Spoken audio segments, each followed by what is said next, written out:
What's up with the squad? Back with another video. I seen the title was going down. Make sure you hit the like button, subscribe button for me. Y'all see, been talking about this really most of the week of what's going on. And honestly, just like said the title, I think it's over with.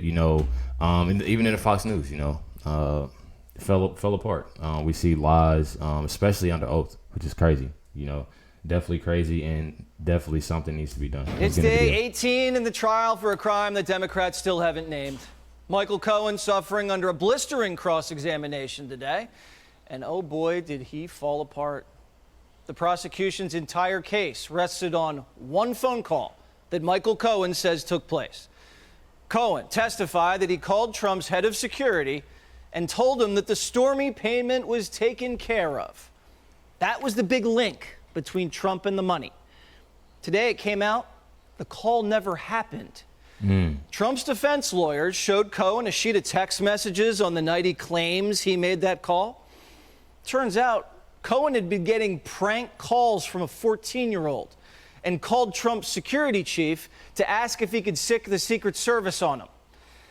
Trump's defense attorney raising his voice, zeroing in on Cohen. That was a lie.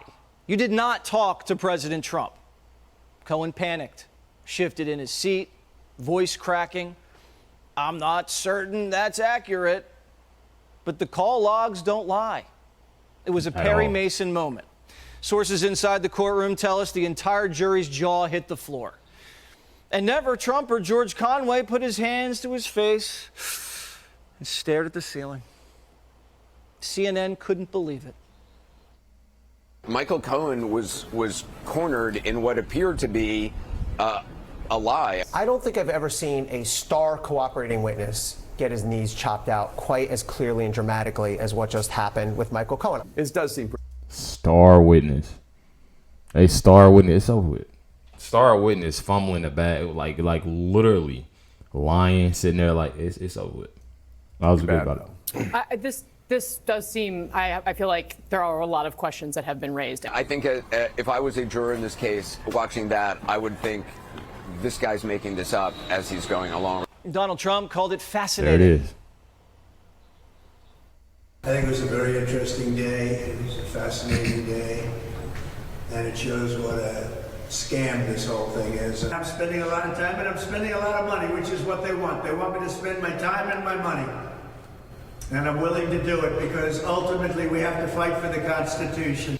The entire testimony was a disaster. Trump's lawyer played for the jury. Michael Cohen sounding like a lunatic on his podcasts.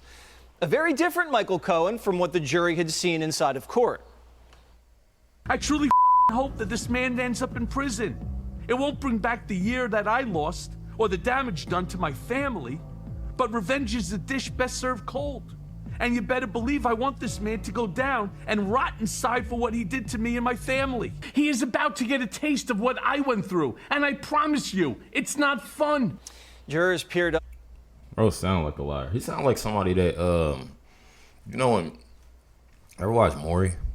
When they be having them like cut scenes and stuff like that, or like whatever you call them, the little scenes when they go back and hear what somebody got to say and they talking crazy, knowing that was a lie. Yeah, it's Michael Cohen. Up at Cohen, while the tape played, they were embarrassed for him. Cohen looked down at the ground, also embarrassed. Imagine being a juror, listening, and realize you just spent your whole month away from work, away from your family, to listen to a case in which the star witness is exposed as a fanatic, seeking revenge on the defendant. The defense caught Cohen in lie after lie. At one point, the lawyer says, "Did you ever ask for a pardon?" Cohen says no. Then the lawyer pulled out a deposition where Cohen asked for a pardon. The whole courtroom just shakes their head. The defense painted a picture of a jilted lawyer who'd been passed over for White House chief of staff and who even had a hard time getting tickets to the inauguration. Cohen was suicidal and was forced to admit under oath that he had a vendetta against Trump. If you're a juror and you hear the star witness say that, not good. Over it. Michael Cohen's former lawyer told Fox this morning that Cohen said he never had anything on Trump, which would make sense because if Cohen did have dirt on Donald, He would have handed it to the feds on a silver platter to stay out of prison. Besides making that statement, I swear to God, I don't have anything on Donald Trump. He also said more times than that answer, guys, I want you to understand, I will do whatever the F I have to do. I will never spend a day in jail. And then he'd slam his hand on the conference room table. And what does that mean to you? That means this guy is saying, I will lie, cheat, steal, do whatever I have to do. I'm not going to jail. As Johnny Cochran said, if it doesn't fit, you must acquit. And nothing here seems to fit. Bragg's whole case is hanging on a liar, a phone call that never happened, and a crime that no one can name. Bragg hasn't offered any proof that this payment was a campaign finance violation, that Trump knew or believed it was a campaign finance violation, and that he willfully falsified business records to cover it up. How do you cover up a crime that doesn't exist? Click here. You gotta love Jesse, I tell you that. One thing about it, and this is, and I said at the beginning, I mean, it comes to common sense. You know, you have, you know, this video, that video, but when you see stuff, you know, you have a star witness going in there, you know, you gotta lie, you gotta cheat, you gotta do whatever you can, you know, and you get caught up in that, it's over with. You're gonna look at that like, oh yeah, it's over with. That's how I look at it, you know, and I'm sure other people look at it that way. I mean, we were just watching, you know, seeing what CNN had to say and other people, you know, had to say. It's over with. It's embarrassing. You know, it's definitely embarrassing. And I know Alvin Bragg is punching the air right now. Make sure you hit the like button, subscribe, and let me know your thoughts and comments down below.